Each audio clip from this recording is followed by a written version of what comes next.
Dan saat itu kerusuhan ini terjadi, kami disarankan untuk mengungsi.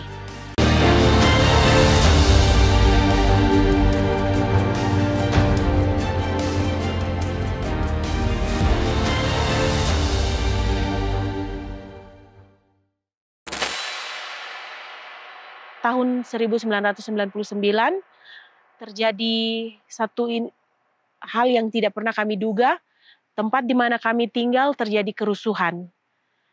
Saya berada di Masohi, di Ambon, dan saat itu kerusuhan ini terjadi, kami disarankan untuk mengungsi.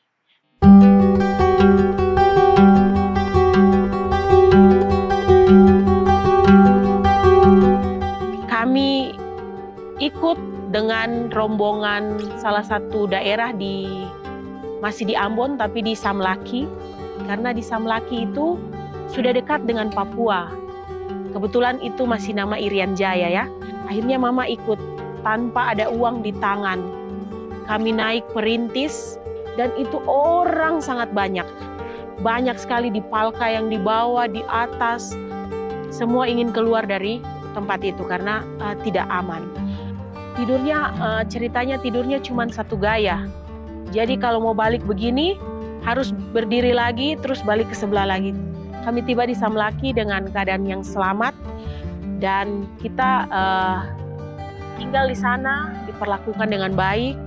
Ada informasi bahwa kami yang pengungsi-pengungsi ini diberikan akses untuk kembali ke tempat kami dengan gratis. Jadi karena tujuan kami adalah ke Papua, jadi saran mereka suruh kita buat surat itu ke Bupati dan Bupati tanda tangan, kita bisa pakai itu untuk menjadi tiket kita. Kami ke Tual, sampai di Tual kami tinggal lagi dengan orang yang tidak kita kenal. Sesuatu hal terjadi. Adik saya yang nomor 2 ini sakit dan sakitnya itu sangat parah karena dia panas tinggi dan tidak sadarkan diri. Dia mungkin kata penyakitnya itu step. Kami mencoba menghubungi adik daripada mama saya yang ada di Papua. Dia yang akan mengirimkan kita uang untuk bisa kita lanjutkan perjalanan kita ke Papua. Dan kami harus membuat surat lagi untuk bisa melanjutkan perjalanan kita. Naik kapal Pelnia, kami naik wajar-wajar saja. Pada saat pemeriksaan tiket, nah disitulah kami tahu bahwa kami tidak diterima. Terus ada bapak satu, dia bilang, sudah tidak apa-apa ikut saya saja, kalian akan turun di Sorong.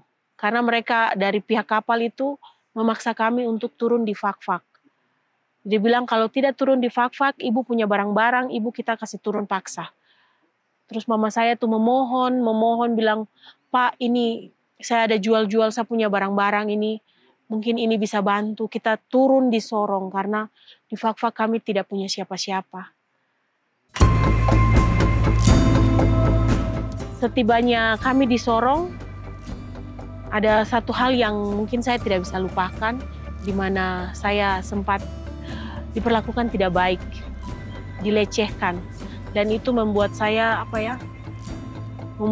kayak trauma sampai sekarang. Dan saya merasa bahwa kenapa ya saya diperlakukan seperti ini. Dan akhirnya kami tiba di Nabire, di tempat yang memang mama saya inginkan kami di situ. Kami bertemu dengan Om, dengan keluarga-keluarga kami yang lain. Kami kan tidak ada kontak dengan bapak sama adik saya. Itu kami putus kontak, tidak ada kontak sama sekali. Jadi saya sangat, di hati saya itu saya sangat rindu sekali bertemu dengan bapak. Jadi setiap kapal yang masuk, kebetulan kami tinggal di dekat pelabuhan. Setiap kapal yang masuk ada yang datang, berhenti di depan rumah. Saya pikir itu bapak saya yang akan datang. Dia akan datang bawa saya kembali ke tempat kami tinggal. Tapi itu sangat lama, tapi harapan itu selalu ada. 2015 saya bertemu dengan bapak saya. Saya merasa bahwa Tuhan membawa saya sampai kepada proses ini untuk membuat saya menjadi orang yang kuat. Menjadi orang yang kuat untuk mungkin menyatakan ke orang lain bahwa saya kuat, saudara-saudara juga bisa kuat seperti saya. Dan akhirnya saya bertemu dengan bapak saya. Saya bawa bapak saya ke Nabire, tinggal di Nabire, dan sekarang beliau ada di sana. Kenapa ya kita kok bisa dibawa sampai dari bapak saya Kalimantan, mama saya Papua, terus kita terdampar di Ambon, ikut kehidupan sampai sekarang. Bapak saya bilang hidup itu keras, tetapi sekeras-kerasnya hidup kita harus hadapi hidup itu. Jangan kita mudah menyerah. Setiap proses hidup yang kita alami, Tuhan punya tujuan di sana untuk memuliakan Dia, bukan memuliakan kita. Yang saat ini mungkin masih melawan atau masih bergumul dengan kehidupannya, saudara-saudara jangan menyerah. Kita harus selalu bersandarkan hidup kita ini kepada Tuhan. Tuhan akan melihat kita jika kita melakukan melangkah. Jadi mujizat terjadi itu saat kita melangkah. Demikian cerita dari saya. Terima kasih.